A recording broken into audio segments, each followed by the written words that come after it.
All right, we are back. This should be show number whatever. Somebody's keeping track of it. You guys are out there, hopefully. You know, I probably had it listed and written down somewhere, but hey, I'm not following my notes anymore beyond seeing that that Woo Dog is up next. Johnathan Simmons from down in that Louisiana area. He is down there, and he is a Razorback. Big fan, and he's a barbecue man, too. I mean, we shouldn't have him talking DJ. We should have him talking about doing barbecue, Southern-style barbecue. This guy's fabulous pictures of when he's, different topic for another day. We've got some great content coming to you here. We've got Johnathan Simmons, and we got Ron. Yeah, this is going to be a great hour for you guys. So we're going to switch things over, and up next is Woo Dog.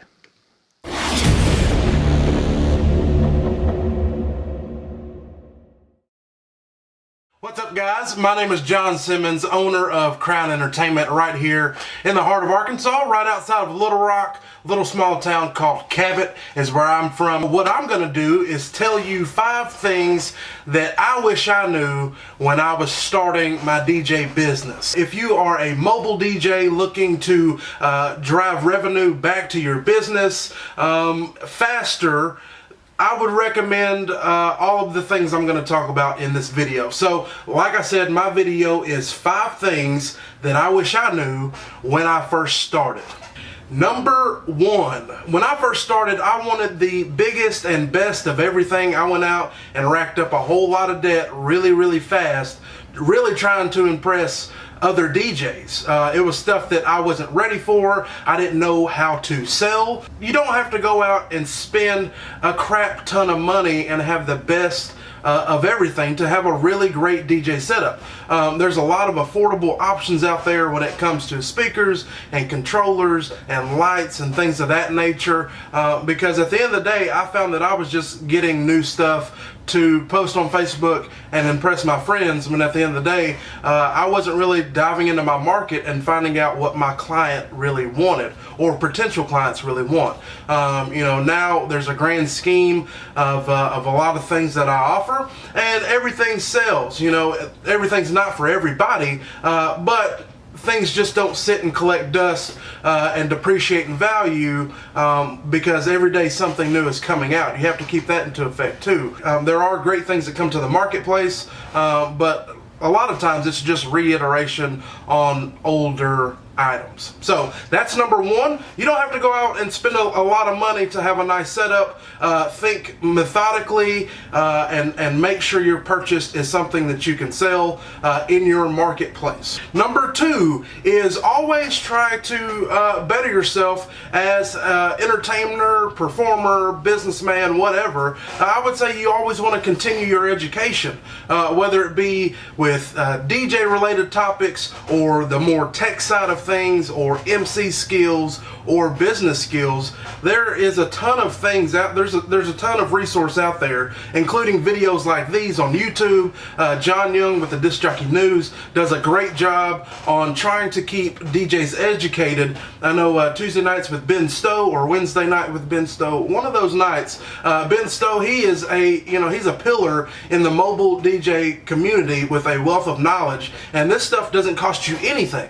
There are other marketing or education materials out there that's going to cost you some money, guys. Not everything is free, but if you want to continue to grow your craft and be great at your craft, you gotta invest. I mean, because you're investing in yourself, and whenever you invest in yourself, I feel like the return on investment is hand over fist better than anything you could ever spend money on. Continuing to grow will always ensure that you are learning and seeing what the new trends in the market are, or you're educated on your equipment, or educated in the knowledge of how things work, such as DMX or audio, wireless technology.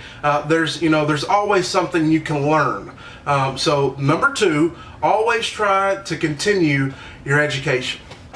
Number 3, network. You have to network. It's so vital. I wish I would have started networking earlier in my career. I feel like I would be further ahead than I am now. And right now I'm in a great place. Not saying that I'm in bad shape. But network, guys, I can assure you the other DJs or DJ companies in your marketplace, they're just trying to make a living just like you, providing entertainment to events all across your area. There's some guys out there, maybe in your market, that aren't the friendliest guys, but 9 times out of 10, they're just guys like us. They like to kick back, relax, have a good time. So they're always looking for ways, when you network with your competitors, I wouldn't say competitors, but when you network with your peers, it builds a solid foundation in the marketplace. And you don't have to network with just entertainment companies. You need to be out there, if you're in the events industry, you need to be out there networking with nonprofit people and venue managers and restaurant managers. I would suggest becoming a member of your local chamber of commerce. There's always a need out there, and nobody knows that you're out there if you don't put yourself out there. So you need to get out there, network. A good friend of mine, Joe Bunn, says never eat lunch alone. Take somebody out for lunch, pick their brain, see what their needs are, exchange cards, tell them your story, the background about what you do, all that good stuff, because if they just think you're a DJ, they may not think that you have a fit for them. But if they know that you can provide audio and video needs for an upcoming event or banquet that they might have, there's other ways you can make your money just by being a DJ. Try not to get trapped in that DJ niche. Broaden your horizons. So, number 3, network. And I like to say network your net worth, because when you grow your network, your net worth tends to go up. Number 3, network. Number 4, plan things out. You need to have a solid foundation on how you plan your day to day, if this is your full-time job like me, or if you're just doing this part-time. I remember, and I've only been full-time now for about 6 months now, when I left my job in sales, but I remember when I was working a full-time job and running my business on the same scale, and things got really confusing really, really fast. It's easy to double book if you're a single op or get lines crossed. You've got to have a way to keep your days, weeks, and months planned out. There's lots of great planning tools, be it if you want to do it on, let's say, your phone, on your phone and on your iPad. There's so many things out there that can help you plan things out. But the problem is, a lot of those guys don't use those options. They don't use the resources that are out there that are free, that don't cost any money. You've got to take advantage of some of these things that can save you some time, and most importantly save you headache and getting trapped, being double booked, or even worst case, not knowing that you're scheduled for an event and not showing up. It's never happened to me, but I do know some friends that's happened to, and that's not good. So you've got to find a way to keep yourself organized. Wedding Wire and The Knot and iCal and Google Calendars, everybody's got a way to keep you organized. It needs to be more than just a pen and paper. I'll write you down in my calendar. Not knocking the guys that do. If you've got a planner and that works for you, fantastic. But I like to have all of my events communicating on one platform. So if I put something in my phone, it shows up on my MacBook, and that shows up in my email. You just gotta stay organized and prepared. Stay organized, stay prepared, and keep track of that calendar, because I can assure you that is your most important tool throughout business. Most importantly, number 5, what you have to realize is this takes time. I think when I first started, I was so discouraged because I wasn't seeing the huge amount of numbers come in really early. It's a business. It takes time. Apple took forever to make it to where they are right now. The same with Microsoft. The same with Delta Airlines, and things take time to build. Some of the most profitable DJ companies or entertainment contractors out there, they've been in business 10 plus years. If this is your second year, third year, fourth year of business, and you're not achieving the level of success that they are, it's not something to get discouraged about.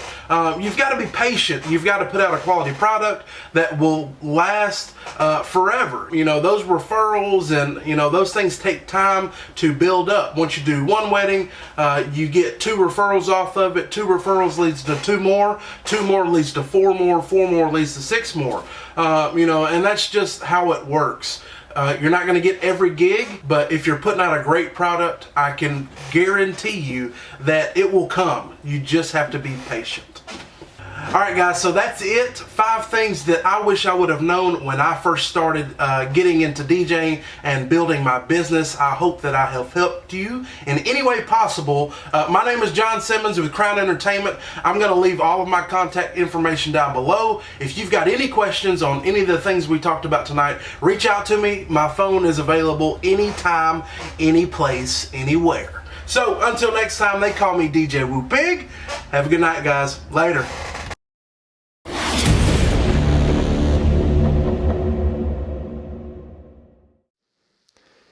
So there he was, Johnathan Simmons there. Great stuff. I like it. These little top 5 lists. That was something I wanted him to do. So that was some good lessons that he shared with you guys. DJ and TV, Monday night shows. Check those out. We've got show programming on Monday, Tuesday nights, Wednesday. Yeah, we got a lot of great stuff. Go out to djntv.com. Follow the Facebook page. You guys can follow along with what we're doing. We got a lot of cool stuff. Tomorrow night, we've got a couple of shows, and then our new schedule will be starting in February. So yay! Cool stuff.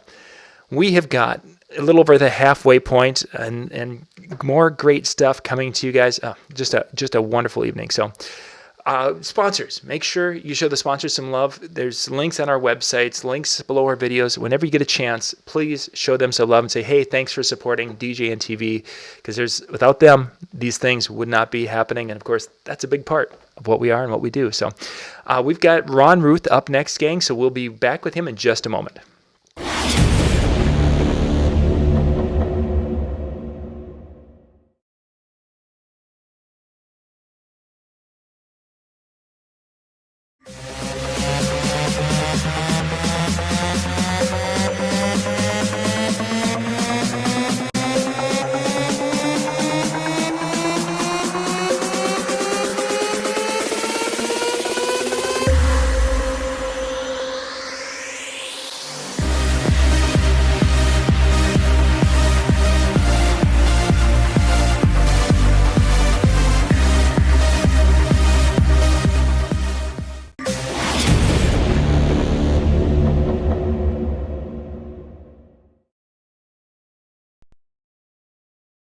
Hi everyone, it's Ruth with Disc Jockey News, and I'm here today with my friend Peter Murray. Say hello, Peter, to everyone out there.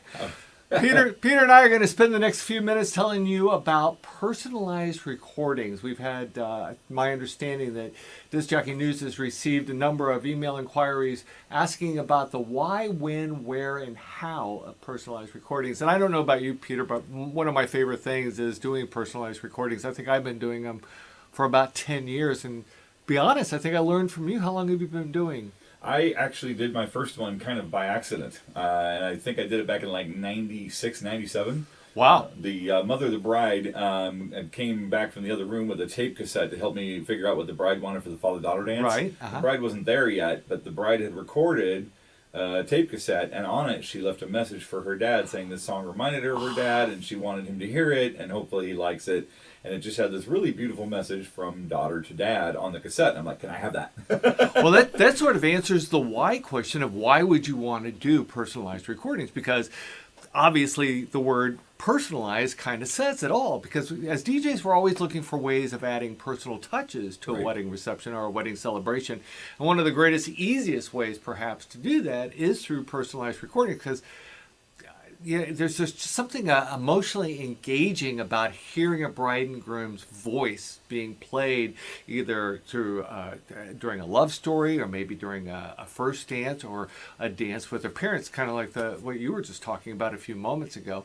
And those are all samples that you can find online. But what I want to talk about are some of the other examples of things that you may not find online. I worked with you at a wedding a few years ago, and I know you borrowed an idea from our friend Larry Williams, who's a DJ in Reno, Nevada, and It was recording a bride talking to her father just before she walked down the aisle right. at her wedding ceremony. And that was one of the most amazing, emotionally engaging recordings I'd ever heard before. Can you tell me just briefly how you made that work? Well, we sat down with her ahead of time and kind of prepped her on what she wanted to say, and I had her imagine that she was in the moment at the head of the aisle getting ready to walk forward.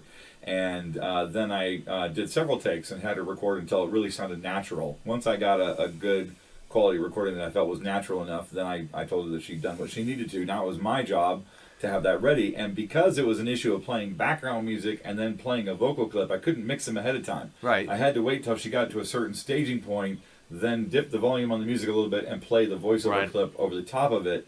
And once it completed, she walked the rest of the way down the aisle, but there was not a dry eye in the place. Oh, no. And I remember actually when she first stopped, she said to her dad, she said something, the recording was something like, well, here we are, Dad. And this is the moment we've been waiting for. And it was just, that was just enough to send chills up and down, goosebumps up and down my arms. And then when she got through that recording, which I believe it was probably 60 seconds, maybe 90. And at the end of it, just before they continued on, she goes, well, here we go. And I mean, at that point, I mean, you could almost hear an audible sob coming from the guest. Well, and that's just one great example of taking the personalized recordings to another level. Now, I know our friend Randy Bartlett, the 1% Solution fame, he'll record the vows at a wedding ceremony if he's the DJ at that ceremony. And then while the people are on the dance floor dancing during the party part of a wedding reception, he's off and he's editing out little pieces, bits and pieces of those vows that he'll incorporate into the last dance or the finale of the evening, which I think is an incredible idea because to me, I see it as taking that wedding reception full circle because everybody's, not only is it the finale, but by playing back the vows for everyone to hear again, it kind of like, it's a reminder of what brought them to this moment. As a matter of fact, the very first time he shared the idea with me, and I know he's used it for the last dance, but he was suggesting that I try it over the first dance. Right. And I remember when I first spoke to him about it, I'm like, but what about when you're not at the ceremony? Right. And he was like, well, that's easy. I'm like, easy. Randy Bartlett says something's easy. He's so technologically challenged. If it's easy to Randy, it must be easy. Sure enough, it was. All I did is contact the videographer ahead of time, told him what I was looking for, and when the videographer arrived at the reception, he queued up his tape to the ceremony and let me plug into the headphone jack. Right. I sourced that in the computer, got the audio, so I'm not even part of the ceremony, and all of a sudden in the middle of the first dance, the bride and groom hear their own voices and their own vows, and it stunned them. It stunned everybody else, too. It was really kind of a neat, it felt like being a magician for a moment, you know? Well, and I do something very similar. I record actually every spoken word at a wedding reception, and a lot of times, especially if it's the father doing one of the toasts, I'll make sure that at the end of the night during the finale at that wedding that I'll play back his toast. Sometimes it depends on what else is going on. I may even incorporate the best man and maid of honor, even if the father is not toasting as well. So these are just some great examples of how you can use personalized recordings beyond just the drops that what I call I love you drops over a first dance or appreciation drops over a father-daughter or a mother-son dance. So now that we've talked about the why, let's talk about the when.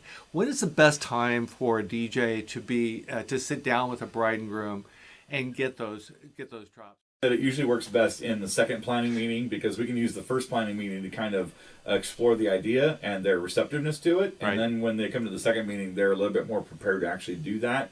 And there are times you have to schedule a separate meeting just to record. You know, I had one where Dad decided that he wanted to do something special for the bride. He wanted me to mix a song, but then when he got to talking about it, he realized that he wanted to explain the mix. So he came over and we did a private recording session just with Dad. Bride and groom didn't even know about it. So sometimes you might need a separate meeting just to do that as well. Well, one of my major concerns is to make certain that there's a buy-in by both the bride and the groom to do these drops. Because if there's not a buy-in, if the bride wants to do it and the groom doesn't, perhaps the idea would be to maybe change and come up with a different idea of something that you could do that would be just as emotionally engaging or memorable. Because if they don't both buy into the idea, it's going to come across as scripted. It's going to come back across as Well, it's not going to be engaging. It's not going to be emotional. And my fear for most couples would be is that guests would look at it more as a novelty than as a memorable addition. It kind of reminds me of Randy's 1% solution when he presented the idea of giving the groom a rose to give to the bride. Right. And he said, but you got to pick the right groom, because he gave the rose to one groom. The groom walked out and said, "Here, Randy said to give you this." So you got to find the right couple who has the connection and is going to value it, right? So we've done the why, we've done the when. Let's talk a little bit about the where. Obviously, you want to find a place that's going to be quiet to do the recording. If you live next to a train track, you probably want to find someplace else to do that recording. One of the things that I try to make certain of is that everything is turned off. You may be able to hear some background because I didn't turn off my computer or my hard drive, so you may hear a little bit of background noise going on. But for the most part, when I do a personalized recordings, I'm shutting everything down. I'm going to shut it all down, so nobody, none of that. It's just much easier for me to edit when I don't have to take out the ambient noise. Also, you'll notice that the wall behind Peter, it's pretty close to where he is, and one of the beauties of that, although I didn't design the office to do that, is that it keeps the couple from moving back. So if this microphone were actually turned towards Peter and in between a couple, it keeps them from sliding away from it. And I may be even sliding out of the picture here. Keeps them from sliding away from it, so I don't constantly have to remind them to pull up. So if you have a larger space behind your couple, what you might want to do is get one of those folding Japanese screens, I think they are. Sure. Just something to kind of keep them from getting too far away. And keep in mind that you are doing, your function is to get a quality recording. So don't be afraid to ask them to speak up. Don't be afraid to ask them to move a little closer. So let's talk about first dance, father, daughter, mother, son. One of the best, perhaps the best way to do it is to make certain that they do not share information as to what they're going to say. And you're going to want to coach them on what it is that they want to say. And unfortunately, we don't have enough time to do that here today. And I'm going to tell you how you can learn more about that in just a few minutes. So we've talked a little bit about the where, the why, the when, and the where. Now let's talk briefly about the how, because the how, oh my gosh, none of this matters if you don't have the how, right? Right. But I have found that with today's technology, you could even use a high def recorder on an iPhone, right, and get a good recording as long as you know how to listen to it and get the best recording level. I think first and foremost, it starts with making sure you're in a quiet atmosphere, as you mentioned already. Sure. But good equipment can go a long way, like having a really good USB high quality mic like the one we have here. Uh-huh. I wouldn't recommend doing it through the phone. Very often through the phone, you're going to get what sounds like a phone line, and it makes it harder to hear. Mm-hmm. However, if you've got somebody remote and you need to do them remote, try Skype. You can Skype them in and pipe that through a recording and be able to get a good quality audio recording that way with using the best of what you have available. Well, and there is a ton of software, and actually I'm going to be scrolling the software through so you can see all of it. Yeah, you can watch it all. Main thing about software, though, is that give yourself plenty of time to learn it, because most of the audio editing, that's easy for me to say, most of the audio editing software I've ever seen, it has a learning curve to it, especially when it comes to something like Adobe Audition, which is what I'm using right now. And you can see I'm actually recording Peter and I. Adobe Audition comes with a price. It also comes with a hefty learning curve. There's all sorts of free software out there. But, with free, you often get what you pay for, because you need software that's going to allow you to do noise reduction. You're also going to need software that's going to allow you to do multi-channel editing, so that if you need to work with more than just one voice at a time, you can. All right, so we have in a very short period of time, we've touched upon the why, the when, the where, the when, and the how of doing personalized recordings. And unfortunately, we're out of time. But if you want to know more about how to get all these personalized recordings, reach out to me. I have a program I'm putting together that will show you, provide you with the questions that you want to ask, how you want to set the bride and groom up to with the information they want to provide for the first dance and also for the parent dances. You can contact me at ronruth@discjockeynews.com. And thank you, Peter, so much for coming and helping me out with this. And it was a lot of fun. And I hope you got something out of it. For Disc Jockey News, this is Ron Ruth, and I'll see you next time.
Uh,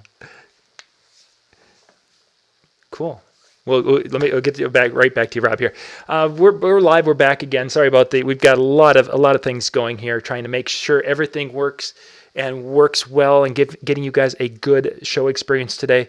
Yeah, Ron and Peter, that was a fun little session, and of course, Ruth would be the one to go with multiple camera angles and multiple this, multiple that. He had just had to try to level everything up. Ron, we just wanted a cell phone video, of you chatting, but no, Ron has to be the he's going to be the curve wrecker of the video. But that's okay. Good stuff.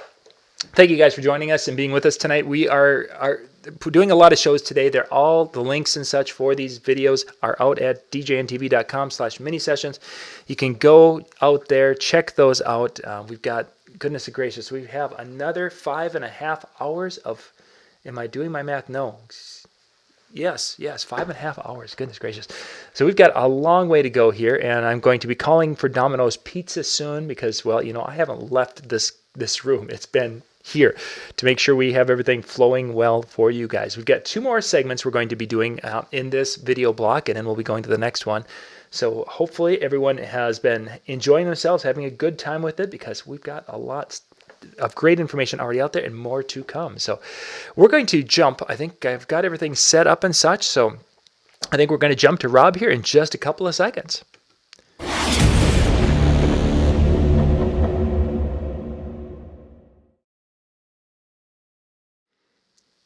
I think we're there. Rob, are you there? Yes, I'm here. Awesome. Thank you for being on tonight. Thank you. It's quite the honor to be with all these amazing thought leaders within the DJ community, and it's so cool that I get to be a part of this event. Well, yes, you've got a lot of great information. I've been following you on Facebook and such, and truthfully, I don't. You're probably going to talk about this somewhere, but I definitely we got to touch on the yesterday's pictures and yesterday's events. And I don't know where you were going to put that in the discussion, but gang, if you didn't get a chance, you got to go to Rob's Facebook page and check out some of his live stream. It's not showing up as well. There we go. Now we can get it close enough. That's the Batman suit. Batman suit, and if it was, as he mentions in the video, somewhere between the Joker and the Batman suit. Yeah, it's kind of like Riddler.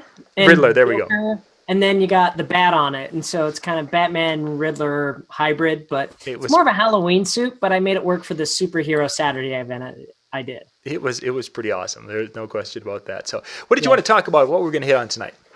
All right. So today we're going to be talking about branding you. I think this is something that I've been thinking about a lot. And when it comes to personal brand, and so I want to talk about 3 different things when it comes to your personal brand. And this is what I've thought about while I've been developing my personal brand over the last 10 years when I started my business. I'm here in Salt Lake City, Utah. I've been running my business for 10 years. Now, when I started my business, I didn't think I wanted to be in the business. I'm not an entrepreneur. I'm an entertainer. And I just thought, you know what? I'm just going to do this DJ thing as a side gig. And then it eventually turned into a full-time job because nobody else would give me a job. And so I found out this is the best thing for me to do, is to pursue this DJ career. And so over those 10 years, I've been developing my brand because my business is also my brand. My business title is Life of the Party Entertainment, but it's not Rob Ferre Entertainment or Rob Ferre Entertainment. That is a part of my brand. I changed the way I pronounce my name. Okay. Growing up in high school, I was Rob Ferre. And so if you ever see some of my friends from high school walking, they'll say, "Hey, Ferre." And people who don't know me, they're like, why are they insulting that guy? Well, I thought, why not we go in a different direction and go with the proper French way? Yes. Way. It's a little bit more distinguished. So that was one part of the branding that I put on. But then another thing is, why don't I talk about it? We have the 3 parts that I want to talk.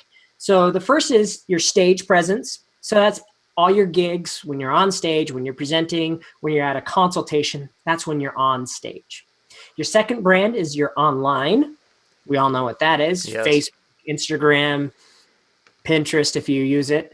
And then the third one is interpersonal. Okay.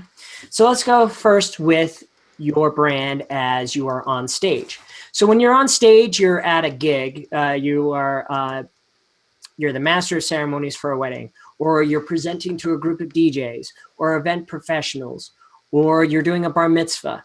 Whatever these events are, you have an online, a brand that you do on stage, right? Mhm. And you often heighten that energy. Like for right now, I probably wouldn't be talking like this to my wife, but I still give her that same clarity and excitement when she needs it. But the thing is, when we get on stage, we kind of bring up a different kind of persona. But I want that same persona to be somebody that you would be when you're off stage. And I'll give you an example of that. The first person I thought of that was Scott Favor. When I went to my first, I think it was maybe my second Mobile Beat conference. It was either 2009 or 2010. I saw him presenting on stage, and my first thoughts about this guy is, who is Mr. Guy Smiley up here? Why is he trying to pull the wool over our eyes? You know, this guy cannot be for real. And I later discovered this guy was for real. Yes, he is. Wonderful Genuine, man. and he's authentic. Now, a lot of people in the world use the word authentic too much, but I like that word because he is authentic. Scott is the same person on stage, in front of an audience, in person, and in life. Mm-hmm. He is consistent. So that's what I think about when it comes to brand, is being consistent with who you are. Now, consistency doesn't mean that you don't evolve. We're always evolving. And I think you should evolve your brand, but be consistent. I have evolved the way I've done my hair. I've evolved the way I've done my clothes. So that actually brings me to the perfect segue when it comes to your clothing. I am a stickler for what I wear. You know, I look back to what I was wearing 10 years ago. Wow, I can't believe I was wearing that. But at the time, it seemed right. And so I like to evolve with the thing. I'm not going to be wearing the same suits 10 years from now. I'm not wearing, you know, the same tuxedo that I'll be wearing 10 years from now. I think it's always good to evolve, but it's good to be consistent. And that consistency for me is always look good. Mm-hmm. But that's for me. Some people, they don't really care about their appearance. They care more about those awesome beats that they're doing. And if that is part of your stage presence, make sure that is what you're doing. And one of the things I also admire about Jason Jana, I talked to Jason about where he gets his music. He says he is a music junkie. He is always mining for those songs. And that is part of his brand. When we think of Jason Jana, we think of, one, his awesome beats and those unique song mixes that he makes. Right. And his amazing booth. Right? Yeah, that is. And we can't compete with that. You know, it's like I can't compete with Jason's booth. But I did bring a couple examples of different jackets that I wear. Nice. You know, for different things, for different events, you know, I have different jackets, different suits. Now this suit you can't really see from far away. I'll give you a little bit of closer up. Can you see what that is, folks? Pac-Man. Pac-Man. When would this be appropriate? For maybe like a Comic-Con or kind of like a fun 80s party. I'm actually going to be doing an 80s party in 2 weeks. This is going to be appropriate for that. Yeah. The suit I showed you earlier. This is my Batman suit. Mm-hmm. You know, this will work for Halloween. This will work for a superhero event. Mm-hmm. Then you got this is kind of like your dinner jacket. Can't really tell, but this is something I would wear for a gala. Sure. Or maybe for a higher class wedding where everybody is going to be wearing tuxes and tails, right? Mm-hmm. You want to dress the part. You want to dress to the level of your audience. I want to give you guys some tips. If you want to start becoming dapper yourself, a word I like to use. Yeah, that's a big word. This right here. These are Dapper Dots. Dapper Dots. I found them on Amazon. Dapper Dots keep your collar in place. They also help keep your pocket square in place so it doesn't keep falling down. Sometimes I even use this. This is fashion tape. Meant for women and their bras, but I use this also for my pocket square. So if you want to create that persona that you care about yourself, care about the way you look. I also dress this way because the people that dress like me are the clients that I want to attract. Right. And one of the people that I saw who started dressing like this was Mike Walter. And I look at what Mike Walter's wearing because he's a thought leader, but he's also a trendsetter. And I watch what he wears and I say, I like what he's wearing. I'm going to start mimicking that. It's not a bad thing to see people that you admire and people that you want to be like and start dressing like them. And one more thing, guys. This is my secret weapon. It's called the Sprezza box. Sprezza box I get once a month. They give me socks. They give me ties. They give me pocket squares. They even give me like different things. This is for my business cards. So fun ways to kind of start reinventing your wardrobe throughout the year. Okay, so that is part of your persona, your branding in person. Okay. Yep. So let's go to online. Now, this is a tricky one for some people. I believe a lot of your clients are on Facebook. For me, that is true. I often friend people and I become friends with people at events and I say, you know what? Let's take this a step further. Let's become Facebook friends. I often friend clients through LinkedIn. Now, if you do not have a LinkedIn profile, get one now. This sustains your credibility as a business professional, as a business owner. If you want to be serious about who you are, get that LinkedIn profile. You're more than welcome to check out mine because I am a LinkedIn all-star. I've been working on my LinkedIn profile for a while, but I want people to see all the experience that I've had with my business and where I've worked. I want people to know that. And it's also a conversation starter when people say, oh, you used to work for Nickelodeon? You used to work for Disney? And so these are great ways. But going back to Facebook, a couple of years ago, I stopped doing political posts. I stopped putting out stupid memes. A lot of people feel that is part of who they are. I'm not bagging on that. This just worked for me. I stopped doing those political posts because I didn't want people to think that's what I was all about, was politics, maybe stupid cat videos, whatever. And I wanted just to start posting videos and pictures of me at my events. Every time I see people, they say, I love following you on Facebook. John, you just talked to me about it today. You said, hey, that was a fun event that you did. I love that suit you wore. We were talking about that. We were talking about me in my brand. Now, Rob, you know, I really like your stance on immigration.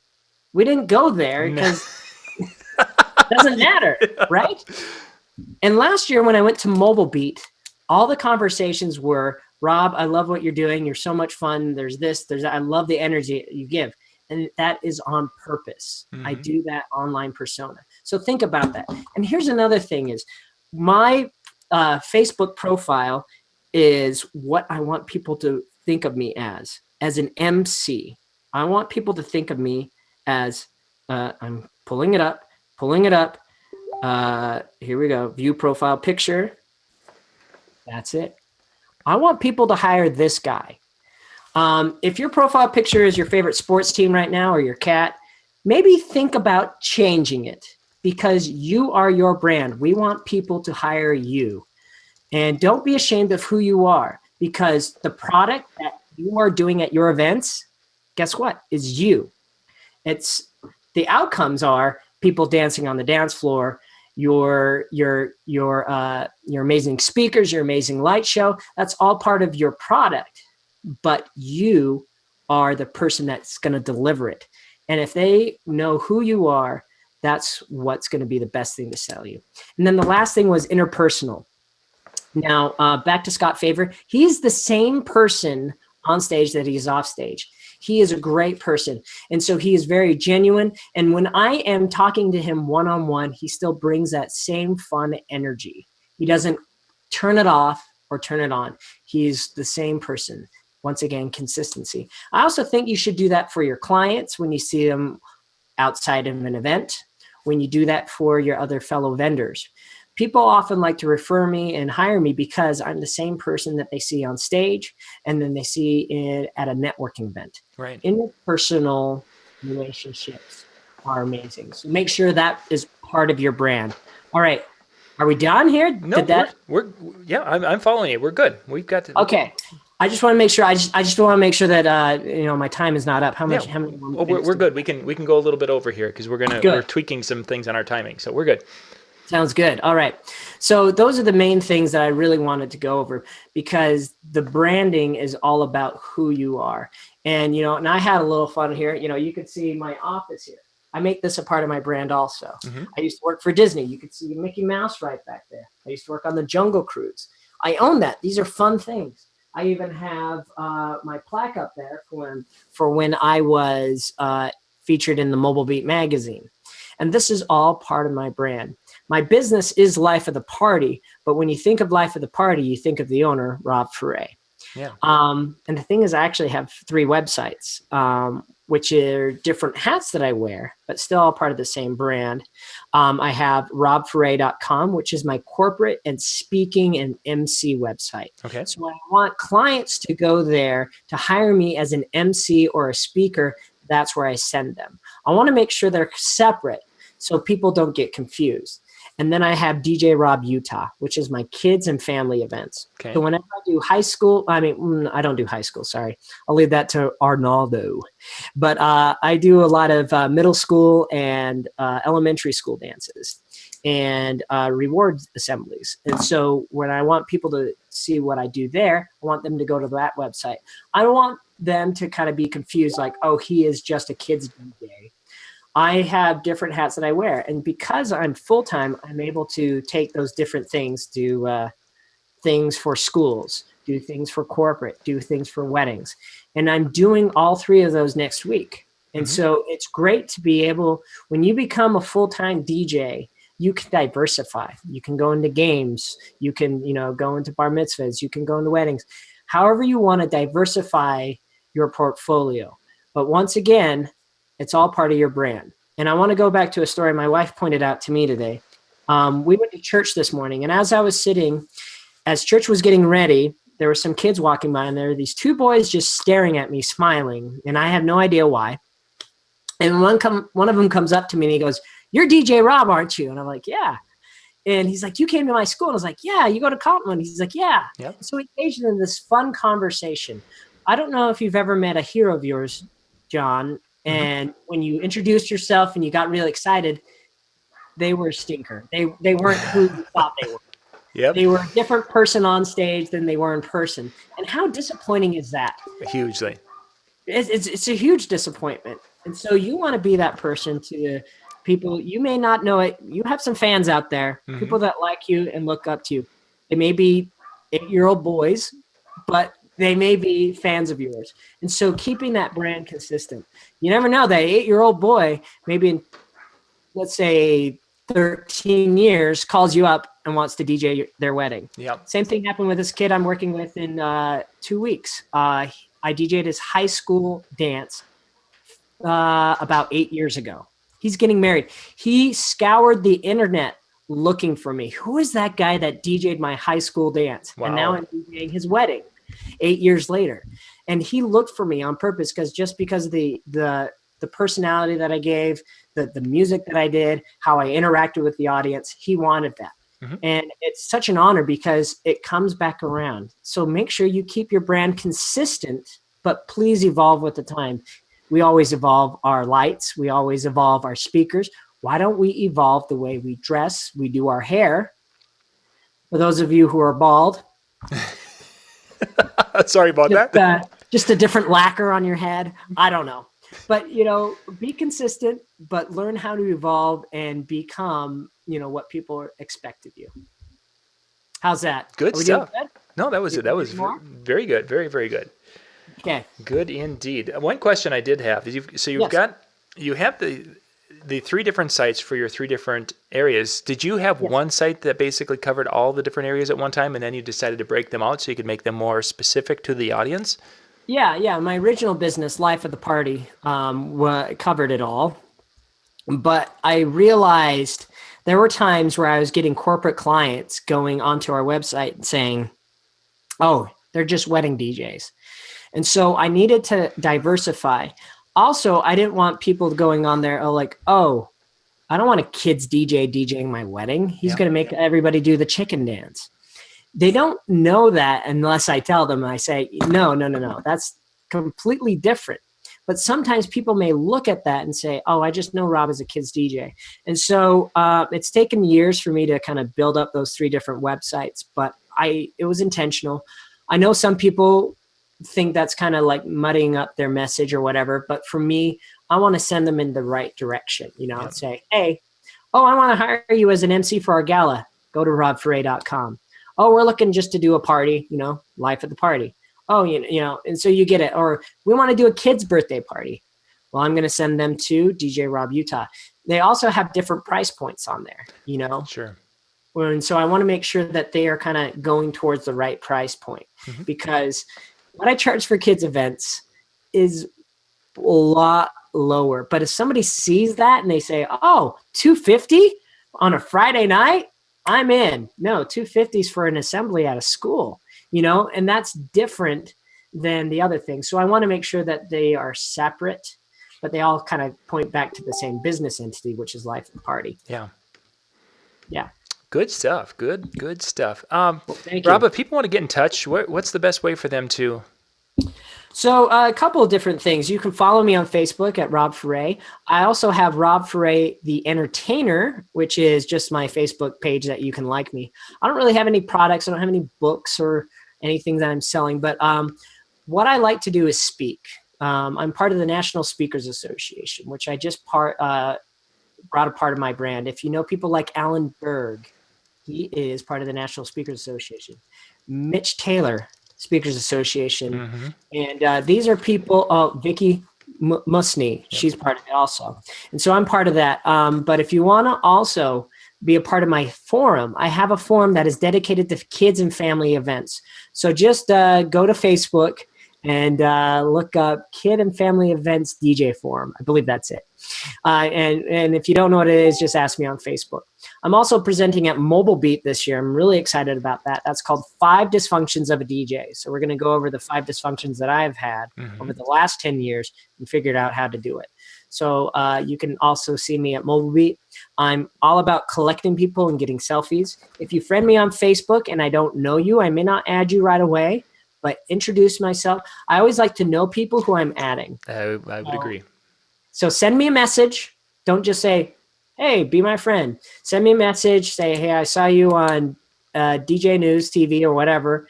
Or I like to be friends, but I just don't friend anybody. So I just want to make sure that it's kind of like the message is in there. So that's kind of pretty much it. And if you want any more information, just shoot me an email. Find me on my Facebook page. You can just go to Life at the Party Utah. That's where my business is. I'm here in Utah. You can come visit. I don't know. And I speak around the country. I'll be at Wedding Wire World this year. Nice. I'll be the official MC for that event. I will be the one at Anaheim and in DC. So if you decide to go to those events, come see me there too. Great stuff, Rob. Thank you for being on. Gang, we're going to we're going to be skipping MJ because he's working with his shows this week, getting those together today. And then we'll be back at 8 o'clock Eastern here, so in about 10 minutes with our next show, because we have got, goodness gracious, where are we at? Stephen Perry's going to be up talking social media and such here in just a little bit. Rob, thanks for being on tonight. Thank you.